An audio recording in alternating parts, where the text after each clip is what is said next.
વ્યવહારથી ભગવાને કરતા કર્યું તેનો અર્થ અવળો થઈ સમજી ગયો.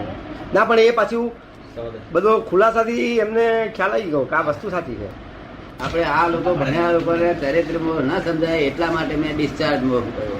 ડિસ્ચાર્જ માં હા ચારિત્ર મોહ સમજાય નહીં એટલે ડિસ્ચાર્જ મોહ કર્યો. ચારિત્ર મોહ કોઈને આ લોકો છે ને ચારિત્ર મોહ સમજતા નથી. ચારિત્ર મોહ બોલે બધા બોલે બધા થોડુંક સમજે અમુક ભાગ ચારિત્ર મોહ, બીજો બધો ના સમજે.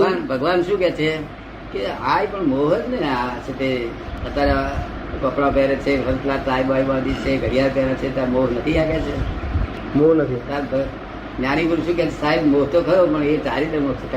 એક્સેપ્ટેડ કે દસમ મોહ એમ ગયેલો છે. આપણે કઈ દસમ મોહ ગયો છે માટે ચારિત્ર મોહ છૂટો પાડ્યો, નહીં તો મોહ જ કહેવાય. નહીં તો મોહ જ એકલો મોહ જ. ઈશ્વર કાકા દાદા એ જ કહે છે, મળી વહી છે ને એ જ કહે છે કે આ તમે ટેરેલિંગ ના કપડા પહેરો છો, આ તો કે તમને મોહ જ છે ને. કંકોત્રી છે તો હું કપડા પહેરું છું બધું શું આવી કઈ ખબર સમજાશે? થોડાક નથી સમજાય ડિસ્ચાર્જ માં કયો કે બધું ન્યૂ ઇન્ડિયા મિલની સામે સંપતરાવ કોલમ કહી દે. આપડો મહાત્મા સાહિત્ય બહુ શબ્દ ગાલવા જેવો નથી. નથી કહેવાય એ ડિસ્ચાર્જ બધું કહેવાય.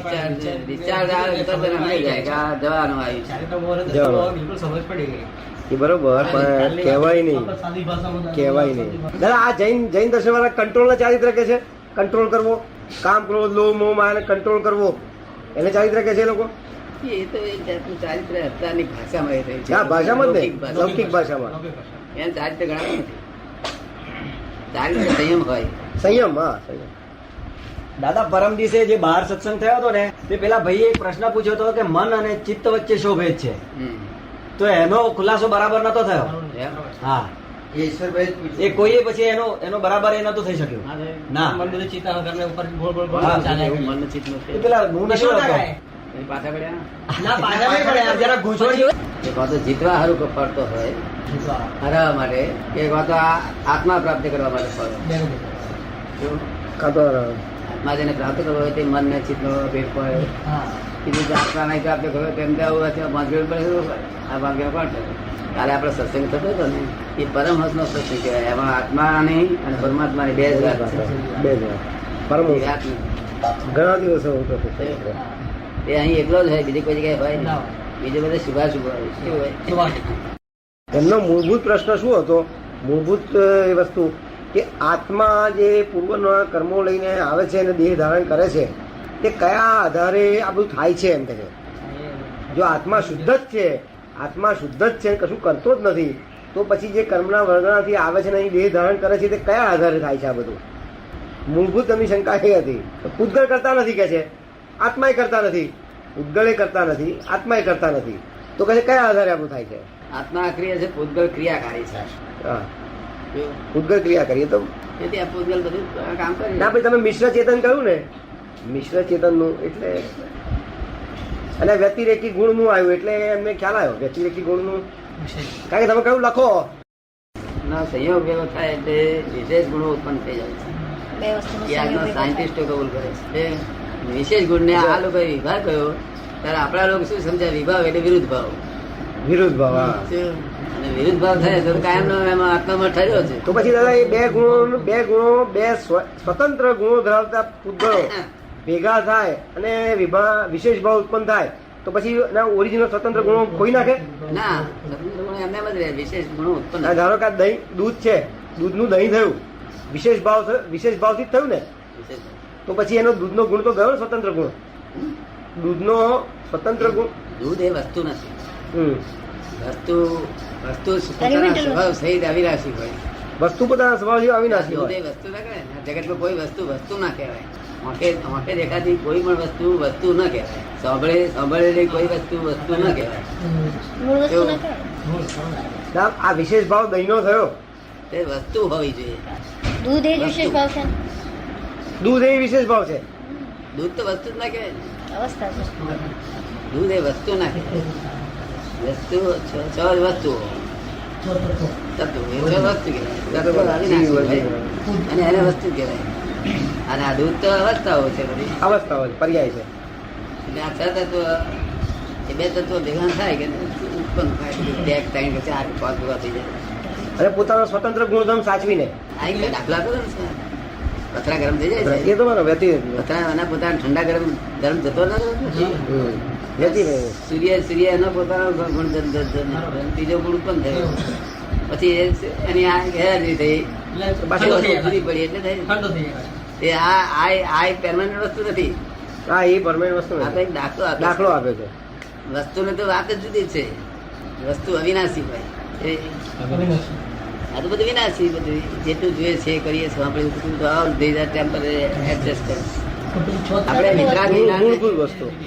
વિતરાગ વિજ્ઞાન ને શબ્દોમાં લાવી નાખ્યું. આપણે આ પુસ્તકમાં લાવેલા લોકો, પુસ્તક ના કરતા આપણે શબ્દોમાં લાવેલું, બે શબ્દોમાં. બે શબ્દોમાં. જો એટલે એટલું બધું વિજ્ઞાન મોટું છે કે શબ્દોમાં લવાય નહીં, પુસ્તક રૂપે જ હોવું જોઈએ. ત્યારે બધા આપણે શબ્દોમાં લાવ્યા. કશું વાંચવું જ ના પડે, કશું કરવું ના પડે, ચાલ્યા કરે ચાલે.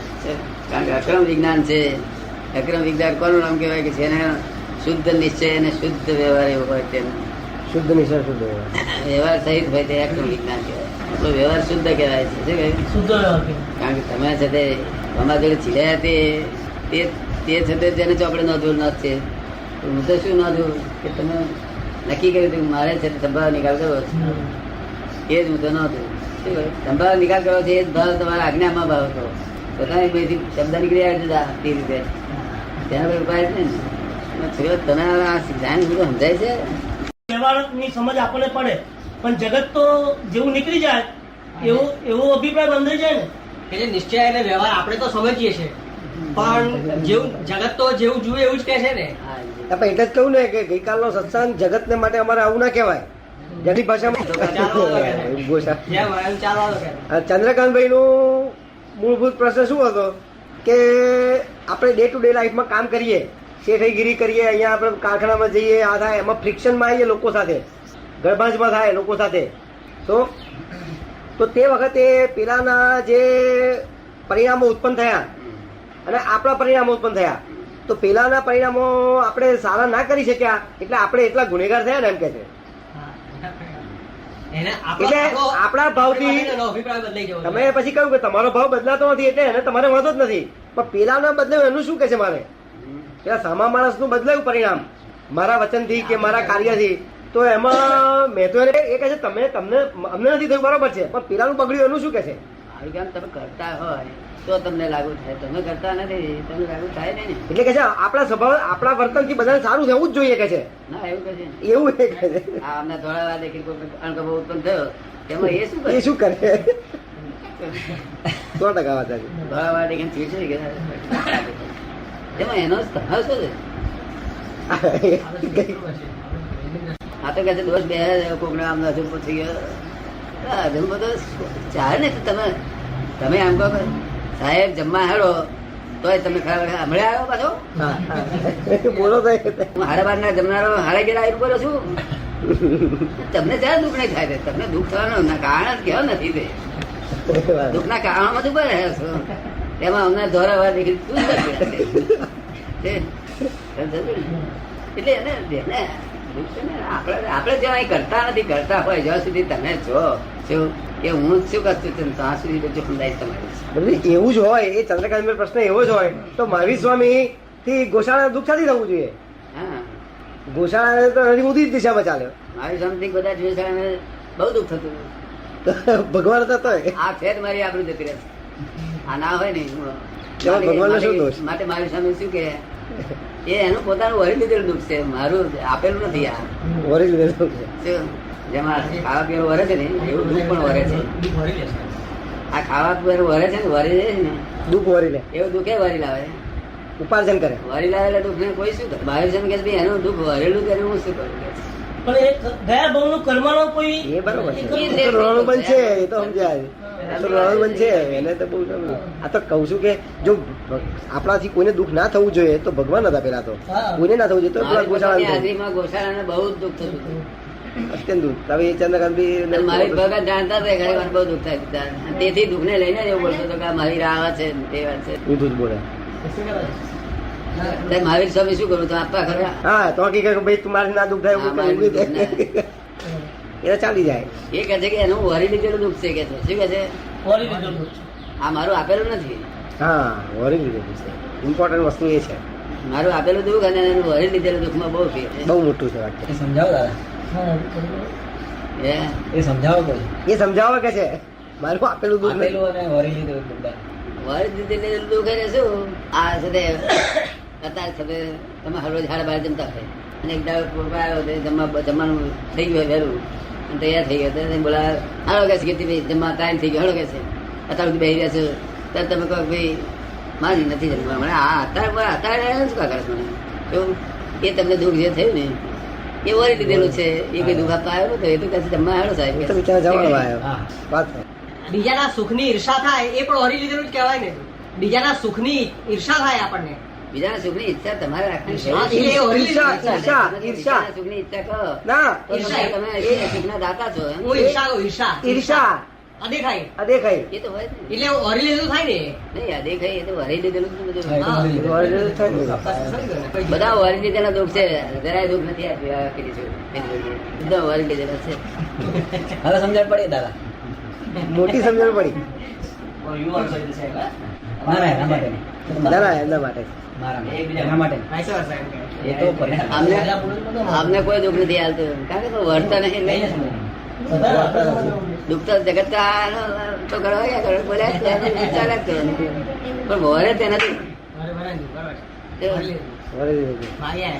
અને આપ દુઃખ આપે એ તો નરું બીજે જ નાખે છે ને નહીં, એ આપણે જોવા નહીં. એ તો જગત નો ક્રમ જ છે જગત નો ક્રમ જ છે આ. જો દુઃખ આપવાનો.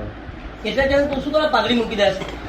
તું શું કરે તમે ક્યાં ગયા તું ચાલો. નહીં. તમને જગત નો ક્રમ છે કે નૈમિત્તિક ભાવ છે સુખ દુઃખ નો દેવા લેવાનો નૈમિત્તિક ભાવ છે